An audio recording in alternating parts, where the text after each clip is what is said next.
group full of brothers. I'm not the only young woman to sit at the table during family gatherings.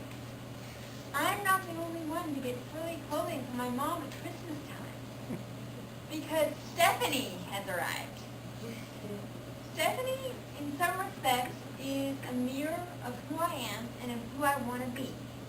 She is a young woman who just recently graduated from college, and she's trying to figure out what she wants to do for a career.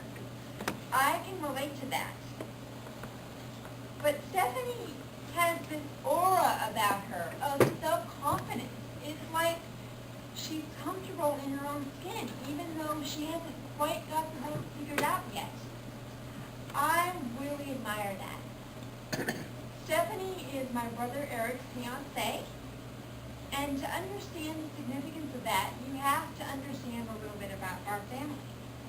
Like I've told you before, Brian is the oldest, then comes me, then comes Eric, and Stephen is the youngest.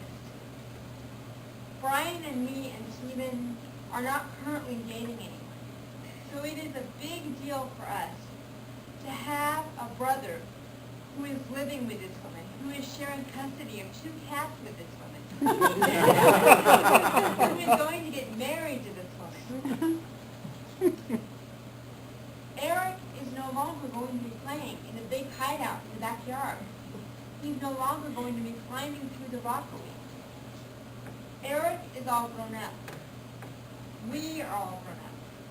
And besides, the hideout was torn down a long time ago anyway. Which is kind of sad, but kind of wonderful too. Because I really do like Stephanie. Stephanie came into our lives kind of quietly. She had already been introduced to my brothers by the time that she met me and my parents, but she didn't just come in and say, "Eric is mine now, all mine." She really respected my parents and me and treated us like equals. She treated us like we still had a very important place in Eric's life. And I know that that seems obvious to you, but I really appreciated it. It made me want to welcome Stephanie into the family. And Stephanie, she lights up when she sees Eric. And Eric lights up when he sees her. They sing a very mean duet of Suddenly Seymour from Little Shop of Horrors. And they actually sing well together. They don't just screech at each other. People actually want to hear them.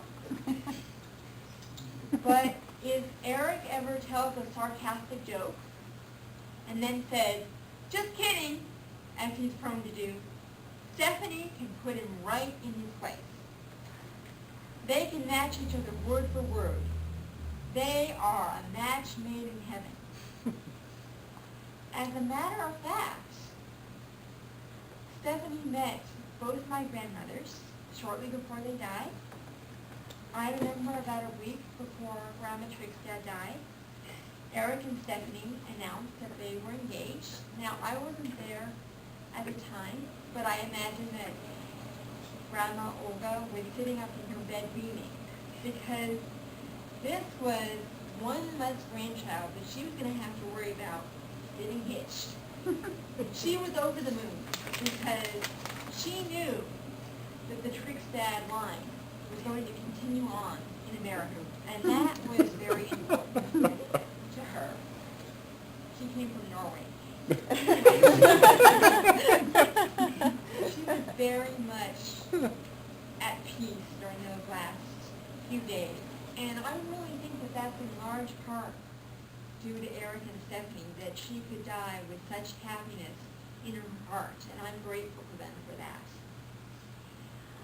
My Grandma French met Stephanie the last time that Grandma French was ever able to travel from Idaho to Washington State. And that was a big feat for her. It was kind of a miracle because Grandma French was 97 years old. And Grandma French would always remember Stephanie as the girl that she saw playing basketball in the backyard. It wasn't a full court, but still, I think Grandma French was very impressed that Stephanie could do that. And forever thereafter, she would refer to Stephanie as the basketball player. Now Stephanie has been with us through the death of both of these great ladies. And I am looking forward to, when the newness of the summer sunshine comes, I am looking forward to being a part of the festivities. I know that Eric and Stephanie are the ones getting married, not me. I am separate from that unique and sacred union. But I am very much looking forward to being a member of the wedding.